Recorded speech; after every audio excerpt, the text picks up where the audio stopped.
Good morning. आज हम start कर रहे हैं मैक्रो इकोनॉमिक्स के सबसे पहले chapter national income and aggregate के बारे में। और इसमें हम वही सारे इंपॉर्टेंट क्वेश्चन को डिस्कस करेंगे जो एग्जाम में आते रहे हैं। तो सबसे पहला जो क्वेश्चन बनता है वो ये है कि फैक्टर इनकम में और ट्रांसफ़र इनकम में क्या अंतर होता है। तो सबसे पहला जो डिफरेंस इनमें जो होता है, जो फैक्टर इनकम वो इनकम होती है जो हमारी फैक्टर सर्विसेज करके जो हमने पैसा कमाया, यानी कोई भी सर्विस प्रोवाइड करी उसके बदले में जो पैसा हमने अर्न किया उसे फैक्टर इनकम बोलेंगे। और ट्रांसफ़र इनकम वो इनकम होती है जो कि बिना कोई सर्विस प्रोवाइड किए हुए जो पैसा हमें मिल जाता है, प्राप्त हो जाता है, उसे हम ट्रांसफ़र इनकम कहते हैं। तो दूसरा इनमें डिफरेंस है, इसको हम अर्निंग कॉन्सेप्ट के नाम से जानते हैं क्योंकि इसमें हमें पैसा कमाना पड़ता है, हम कोई सर्विस प्रोवाइड करेंगे तब जाके हमें पैसा मिलेगा। इसमें ट्रांसफ़र इनकम में जो दूसरा डिफरेंस ये है कि ये पैसा हमें रिसीव होता है बिना किसी सर्विस प्रोवाइड किए हुए।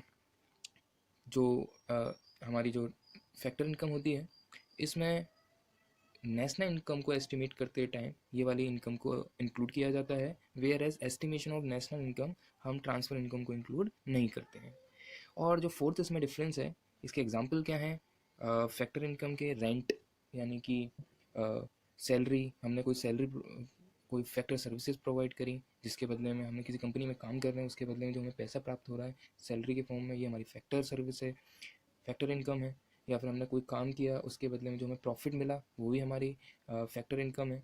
Where as pension, retirement pension की बात कर रहे हैं हम यहाँ पर। पेंशन का मतलब रिटायरमेंट पेंशन, जो कि हमने पूरे साल काम किया अपनी लाइफ में, फिर उसके बाद में रिटायर होने के बाद में जो पैसा हमें मिल रहा है वो हमारा फैक्टर इनकम कहलाएगा।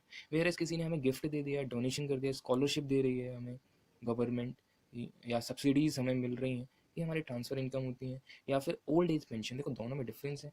हमारी रिटायरमेंट पेंशन हम काम करते हैं उसके बाद में हमें जो रिटायरमेंट पे जो पैसा मिलता है वो रिटायरमेंट पेंशन है, वो फैक्टर इनकम है। वेयर ओल्ड एज पेंशन, इसमें हम बूढ़े हो जाते हैं, उस टाइम पे जो हमें पेंशन मिल रही है तो वो ट्रांसफ़र इनकम है। और ट्रांसफ़र इनकम को नेशनल इनकम में इंक्लूड नहीं करते हैं, जब नेशनल इनकम एस्टिमेशन करेंगे उसमें हम इसको इंक्लूड नहीं करते हैं। और फैक्टर इनकम को हम इंक्लूड करते हैं estimation of national income. Thank you.